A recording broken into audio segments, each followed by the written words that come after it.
Here, we can see the direct metal printing process based on the FluidFM technology. Through the micrometer-sized pipette, with a microchannel inside, a metal ion-containing liquid will be delivered to the aperture at the pipette tip. Once the ions leave the tip, they quickly deposit as solid atoms via an electrolytic process. The printing and growing of volume pixels, so-called voxels, takes place at room temperature and can be detected by the deflection measuring of a laser beam. This voxel-based process allows virtually any design to be printed, including overhanging and complex structures like this triple helix.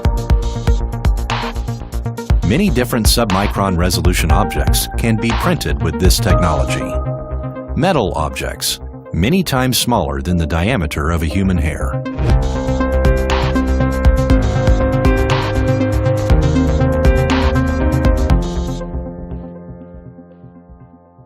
FluidFM enables your vision.